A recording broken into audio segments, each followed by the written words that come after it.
블라디미르 푸틴 러시아 대통령이 북미 비핵화 실무협상 재개를 앞두고 도널드 트럼프 미국 대통령의 대북 정책에 찬사를 보냈습니다. 로이터 통신에 따르면 푸틴 대통령은 현지 시간으로 3일 모스크바 싱크탱크인 발다이 토론 클럽 총회에서 트럼프 대통령이 한반도 핵 긴장화를 위해 북한과 대화에 나선 것은 역사적인 조치라고 밝혔습니다. 푸틴 대통령은 특히 수십 년 동안 미국의 대통령들은 북한을 버림받은 곳으로 여기고 무시했다며 트럼프 행정부는 오해와 이간질을 넘어섰다고 평가했습니다.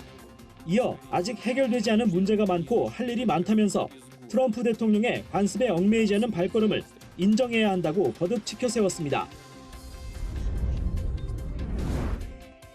에콰도르에서 정부의 유가보조금 폐지에 항의하는 격렬한 시위가 이어져 레닌 모레노 대통령이 국가 비상사태를 선포했습니다. 현지 시간으로 3일 자정을 기해 유가보조금이 폐지되자 버스와 택시, 트럭 운전사 등이 항의의 표시로 운행을 중단했습니다. 유가보조금 폐지로 연료비 부담이 급격히 증가한 탓입니다. 운수노조 소속 조합원들은 정부 조치에 대한 항의의 표시로 고속도로 등 도로 통행을 막았고 이를 계속하려는 동료들을 공격하기도 했습니다. 또 에콰도르 수도 키토에서는 대학생들이 항의의 표시로 정부 청사 주변을 행진했는데 이 과정에서 일부 시위자는 행진을 차단하려는 경찰을 향해 돌을 던졌습니다. 런던에 있는 영국 재무부 건물이 붉은색 페인트 테러를 당했습니다. 환경을 오염시키는 개발에 더 이상 돈을 쓰지 말라며 환경운동가들이 온라인 경매 사이트에서 구입한 소방차를 끌고 영국 재무부 앞에서 과격 시위를 벌인 겁니다.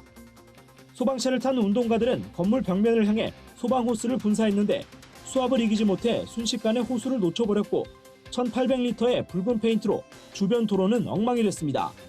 영국 경찰은 즉각 현장에 있던 페인트 테러 가담자 4명을 연행했습니다.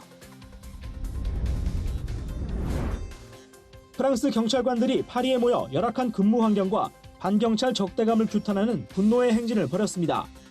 프랑스 경찰이 파업 시위를 한 것은 2001년 이후 처음입니다. 특히 이번 거리 시위에는 주최 측 추산 2만 7천 명이 모였는데 이는 프랑스 경찰의 장외 집회로는 20년 만에 최대 규모입니다.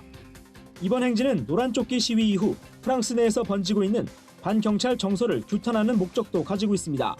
집회 관계자는 우리가 원하는 것은 존중과 배려, 그리고 구체적인 행동을 보는 것뿐이라며 이번 행진은 최근 증가하고 있는 자살 물결과 반경찰 적대감 증가에 대한 대응이라고 설명했습니다. 경찰 노조에 따르면 올해 들어서만 52명의 경찰관이 자살한 것으로 나타났습니다.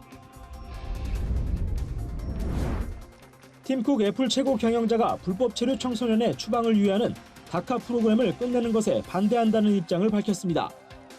버락 오바마 행정부 시절 도입된 다카 프로그램은 어린이 때 불법 체류자로 미국에 온 청소년의 추방을 유예하고 취업 허가를 내준 정책입니다.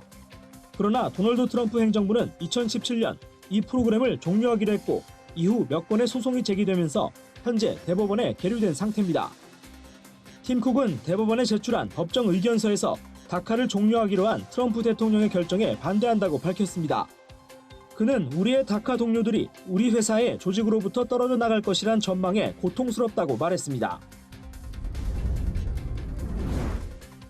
러시아 블라디보스크의 거리가 온통 오렌지 빛깔로 물들었습니다. 지난 주말 열린 호랑이의 날 퍼레이드 풍경입니다. 이 퍼레이드는 멸종위기에 처한 아무로 호랑이를 보호하자는 취지에서 매년 열리는 행사입니다. 올해는 노란색과 주황색 티셔츠를 입은 어린이들과 주황색 풍선을 든 사람들, 또 호랑이 프린트 차량을 탄 공원 경비원들까지 수천 명이 참가해 아무로 호랑이 개체수 감소에 대한 위기를 호소했습니다. 시베리아 호랑이로 알려진 아무로 호랑이는 주로 러시아의 극동, 중국 북동부, 한반도 북부에 서식합니다. 이 종은 세계에서 가장 멸종위기에 처한 동물 중 하나로 야생에 남아있는 것으로 추정되는 개체수는 500마리 미만으로 알려졌습니다.